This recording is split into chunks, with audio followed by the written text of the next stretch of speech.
Bobby Marks, ESPN front office insider, one of the best, one of my favorites, one of the smartest guys. Good morning, Bobby. What's up? How are you? I'm okay. Here's where I'm at. I'm happy that the Raptors are finally, the new Raptors have arrived, okay? You don't have to talk about it. We don't have to talk about it anymore. It's monopolized our conversation for the better part of 2 years, right? So good. They've got a clean and solid break. But to get 3 picks that project between the 20s and 30s, and especially 2 of which that are in a draft that the Raptors already indicated they're not overly interested in a year ago, yeah, I would say the return is a little underwhelming if you're a Raptors fan who was thinking that you were going to get at least one blue chip asset for an all-NBA talent. Well, I mean, who knows where the pick in 26 is going to be. Yeah. I think to say that's going to be a back end in the 20s pick, I think it's kind of premature. Yeah, I mean, the 2 picks this year, one's going to be in the late 20s, and one will probably be in the late teens, early 20s here. I think a lot of it's been made about this year's draft is probably the top of the draft. I mean, I think that's kind of what, hey, there's no blue chip prospect if you're picking number 1 or number 2. It's not like this past year or next year. But there's always I find it funny in January people are already killing the draft. I mean, it's like, just let them play it out, because there's always players. If you have a good scouting department, you'll go out and find guys, or maybe you package those 2 picks and you move up to the 13th pick, like OKC. Hey, OKC goes into every draft. They find guys. There's guys out there to find. So I get it. I mean, listen, that you were basically competing against really the Pacers. When you have a player that has a last year contract and has basically made it pretty well known that he wasn't going to probably resign in Golden State or Sacramento or some of these other teams here. And then when you're backed up against what these new rules are with the CBA, where, there are not many teams with an appetite to go out and get a third guy. I mean, say all you want about Pascal. He's not a top 15 player in the NBA. So if you're going to get a third guy, you better make sure and the rest of your books are pretty clean here. And that's why kind of Indiana slides in here, and now it's, I'm interested to see what's next for Toronto, because I think there's still moves out there to, I know they had a good one last night, but let's face it, you're at best you're going to be in the 9-10 team in the play-in here, and we'll see what happens with Trent, and we'll see what happens if Bruce Brown's going to be there, because he can be traded again. And you've got some other expiring contracts, and we'll see what happens. Yeah, I think it's more. There's, Siakam's also going to be. He's 29 years old. He's going to be 30 this year, right? And early this year, by the way.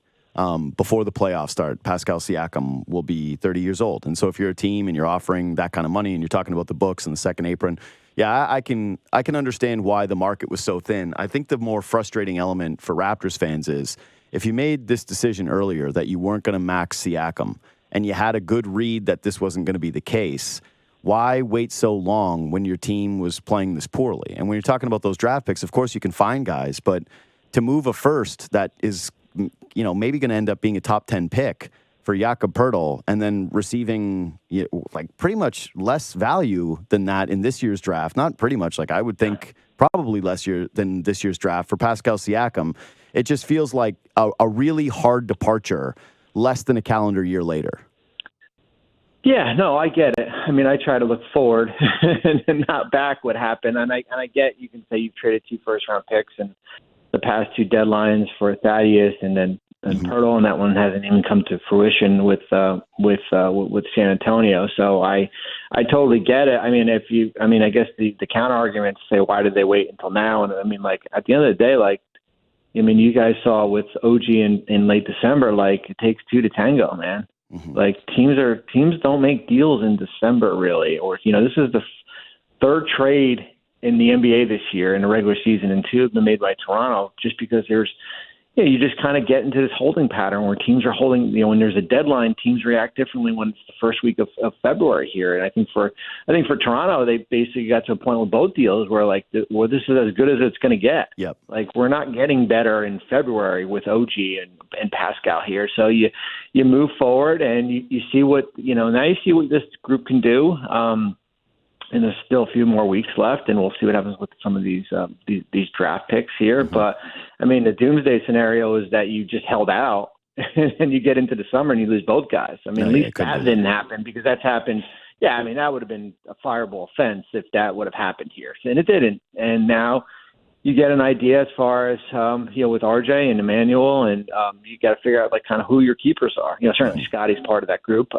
Who's your keepers? I think the day and age. I think if you had a do-over, I think you'd have a do-over on Pearl. I mean, the day and age and paying a guy $20 million for your center, that's probably not where you want to probably push some of your money towards. Mm-hmm. Yeah, and it's funny because I think when I've been critical of Masai over these past couple of years, it has been the moving too late thing, where they've gone into these deadlines with Kyle Lowry, and it doesn't end up happening, right? It backfires. They go into the deadline with even Norm Powell that year. They got Gary Trent Jr. back. It was a fine trade, but it certainly wasn't what people were expecting that season when Norm was having, a career year, and he was viewed as one of the more coveted guys at the trade deadline. They did it last year where they went, we've got Fred, and then in the 11th hour, it's the Clippers going, we'll give you nothing. The Raptors went, well, then we'll roll the dice. I guess we'll roll the dice. Say OG, Pascal, all these different things. I'm glad that he decided, all right, I've been trying to shop this player now for an offseason, and going into the year, the value doesn't seem to be changing. His camp doesn't seem to be changing. Then fine, we're going to take what we can, and we're not going to allow the leverage to shift back to the other groups. So I get it, living in the now, it's all right. I still can't stand the process of which they got here. And yeah, going back to that, you're right. You're looking at it through GM mode. I'm looking at it through fan Raptors person who has to live like a time traveler in every single dimension. I'm living in the past, I'm living in the present, I'm living in the future. But let's look at the future for a second here, because you mentioned that draft, and you are a draft guy. And that's all you hear, right? Is this is brutal, this is an awful draft, it's the worst that we've ever seen. Is that your sense of it too? Because you said no blue chippers, but do you feel like there's some depth here? Because I guess that's the way that you'd be looking at this through the most positive lens if you're a Raptors fan, is no blue chipper, but tons of good rotation players at least. Well, I think, I think we've gotten spoiled in the past, right? I mean, we got spoiled last year with Victor, but look what happened. Like we pumped up Brandon Miller and Scoot Henderson and the Thompson twins and all these guys, right? Mm-hmm. Kevin Collin and I did our rookie rankings on Monday. You know what Brandon Miller is? Not mentioned in the top 10. I was going to say. Henderson's 10. Amen Thompson's not mentioned. Asar is basically hanging on. Grady Dick, I'm sure, was in the top 10. No, he was. Jaime Jaquez is number 3. Yes. Picked 18th. Brandon Podziemski was picked 19th. He's number 5. Derek Lively's at 12. So I think if you buy into the hype as far as, well, there's no blue chip prospects, that's fine. There's no Cooper Flag who's in that 25 class and stuff like that. But I think that's great for like the fans, the narrative that there's no like franchise level player, but there are good guys. Jaquez in Miami has been great. Like he can start for you, can come off the bench. Like you don't always have to draft a franchise level superstar in a draft. You find 2 or 3 good players that can be part of your system and everything like that. Then it's fine. Well, I think that's what the Raptors are seeing with the OG trade, right? Like in a vacuum, OG is better than those 2 players that they received. But you just see the way the Raptors are playing now, the added ball movement, the added shooting, just more depth of ball handlers, and all of a sudden they're watchable. They go from that's it. They're different. They're faster. They're more athletic. I mean, OG's not athletic, but they're different, right? Like you have different depth. You put Schroeder coming off the bench. It'll be interesting. As I said, like I'm interested. Like, what happens with Bruce Brown? I thought. It's funny. My trade guides come out next week, and originally in the Raptors section here, like I said, like if you were asking Hield or Brown, I would want Brown because of his. He's got a team option next year. You don't do a deal free agency, but he's got a ton of value around the league, and he can help. If you want to keep him and then figure it out, kind of in the off season here. The Trent situation is going to be fascinating. He had a terrific game last night. I mean, that's good. It's probably the best game in Toronto in a long time. And it's a 40%. Do you want to cash him in? Can you get something else for him? Do you want to keep him? So, as I said, there's still a lot more to figure out here as far as where this roster is going to go. Hey, Bobby, I appreciate the time today as always. Take care, buddy. You're welcome, man. Good speaking with you. Yep, always. Bobby Marks, ESPN front office insider, former AGM. Before we wrap this up, before I take a break, I just want to say I still remember when Pascal Siakam got drafted, where I was. I was sitting in, I was doing a show, and they got late, and I couldn't believe it because there were two players on the board that I thought the Raptors were in the driver's seat. How could they? There was DeJounte Murray, who I was dead right about, the Washington kid who I'd spent a lot of time watching, and I said, this guy would be very good. I love this kid. He's falling in the draft, too. He was one of those high picks that was falling in the draft, and I said, yes. And then the other guy could not have been more wrong. It was Skal Labissière. Woof. I really wanted Skal from Kentucky. This intriguing prospect, this long, lengthy guy. I thought he was going to be, a new Kevin Durant. He's Brandon Ingram at the lowest. He was going to be a Brandon Ingram, skinny guy, could shoot it. Nah. They draft Siakam, and I went, are you kidding? Who?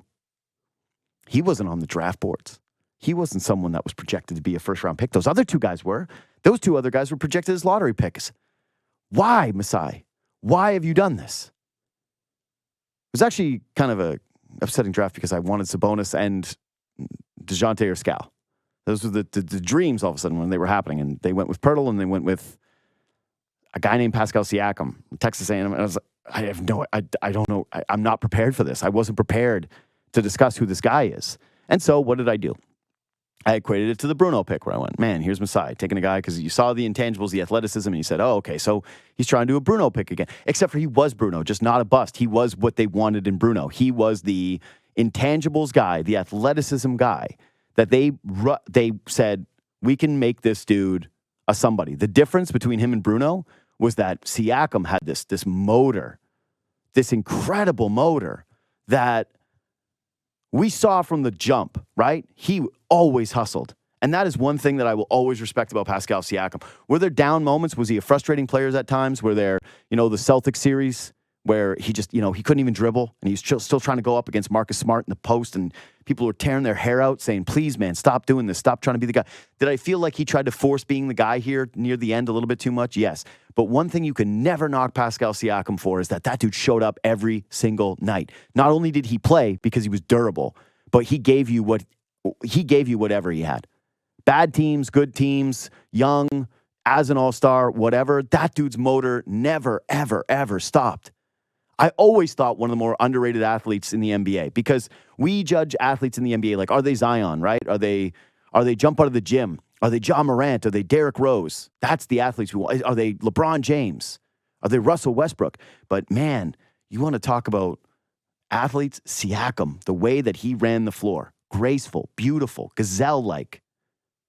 And that was what I remember about him when he first came to Toronto was, again, the Raptors didn't have a power forward. They were playing Luis Scola. And it was, thank God for Scola. And Siakam would get in there sometimes. And you would go, this guy can't have the basketball in his hands. He can't shoot from 4 feet away from the basket. He's a complete non-factor when it comes to offense. But they had to play him, and you went, boy, oh boy. But the one thing that was awesome about him, and I'll never forget it, was the piss missile down the floor. They would break out in transition, and that guy took off like he was shot out of a cannon. Flying down the floor, finishing in transition. God, it was so fun to watch. I remember Jerry Stackhouse coming on with me saying, hey, look out for this player. Coach him in the G League. He'd be the best defensive player on the Raptors right now. Goes on to win the G League MVP. People start to get a little bit of buzz. All of a sudden, he's the lovable engine of the bench mob. God, don't forget the bench mob. Bench mob gets overlooked sometimes. It's like, you say bench mob to a Raptors fan and you tell me a smile doesn't just break out over their face. Like, bench mob? God, that's the happiest times we ever had. I would say the happiest time a Raptors fan ever had was obviously the championship. Obviously that, like, once they won the championship, though, actually, it was